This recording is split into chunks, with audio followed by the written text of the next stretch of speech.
ఎందుకు కావాలయ్యా టైము? దేనికి కావాలి? ఇంకా విధ్వంసం చేయడానికి కావాలన్నా టైము? ఈ ఏడాదిలో సృష్టించిన విధ్వంసం చాలది, 100 రోజులలోనే అమలు చేస్తా అంటారు కదా అన్నీ. కొత్త అల్లుడికి ఆషాఢం అడ్డొచ్చినట్లు మాకు ఎన్నికల కోడ్ అడ్డొచ్చింది. ఎన్ని రోజుల ఎన్నికలు అయిపోయి, పార్లమెంట్ ఎన్నికలు అయిపోయి ఎన్నొద్దురా అన్న. మాకు ప్రతిపక్ష పార్టీ సహకారం కావాలా?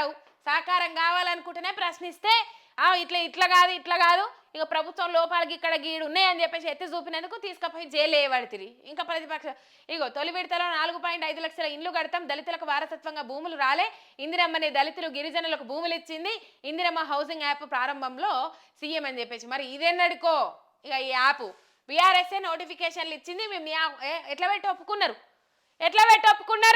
ఇక ఉద్యోగాలు మేము ఇచ్చినాం, 55,000 ఉద్యోగాలు ఇచ్చినామని చెప్పేసి తెల్లారు లేస్తే పొద్దుకి లేస్తే సన్నాసులు మేధావులు అందరూ ఏడాది పొద్దు గుడ్డు గుర్రాలు పనులు వదినట్టు మేమే ఉద్యోగాలు ఇచ్చినాం. గుజరాత్లో ఉద్యోగాలు ఇచ్చిండ్రా ఇన్నిగానం. కలకత్తా చెత్తనగరం అంటాడు. చెత్తనగరంలో అన్ని నగరాలలో పోటీ పెడితే కలకత్తాకు చెత్తనగరం అని పేరు వస్తుందట. మీదికి మీరు కూడా లోపల పురుగన్నట్లున్నది రేవంత్ రెడ్డి అన్న తీరు. మహాలక్ష్మి స్కీమ్లో ఇంటికి 10,000 అట. ఫ్రీ బస్సు వాడుకోనోళ్ళు అన్నా, నేను ఫ్రీ బస్సు వాడా, మా ఇంట్లో ఫ్రీ బస్సు వాడరు. మరి ఫ్రీ బస్సు వాడుకోనోళ్ళు ఎప్పుడో ఏడాదికి 2 నెలలకు ఒకసారి పోతాం మేము బస్సు మీద. మాకు 100 రూపాయలు పెట్టుకున్నాడు బరువా? ప్రతి మహిళకు 10,000 రూపాయలు ఇస్తాడంట. 500 రూపాయల గ్యాస్ బుడ్డి ఇంకా రాలే.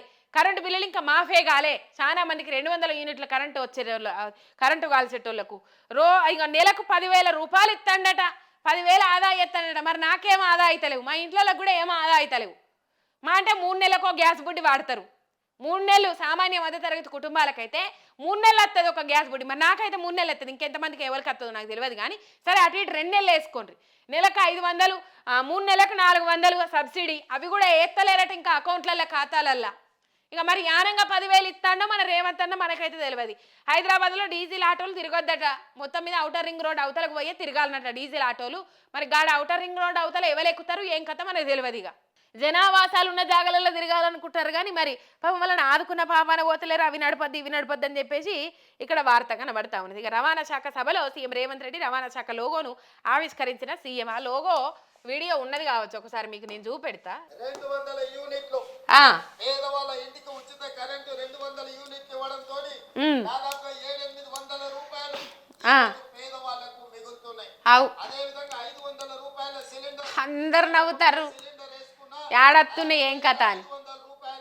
ఇదట నెలకు 10,000 మిగిలిస్తాడట మన రేవంత్ అన్న. మనకు ఏమో మరి యానంగా మిగిలిస్తాడో ఏం కథ మాకైతే తెలియదు. కొండా సురేఖ మాటలు లాస్ట్ లో ఒకసారి ఎట్లయితావు? ఓహో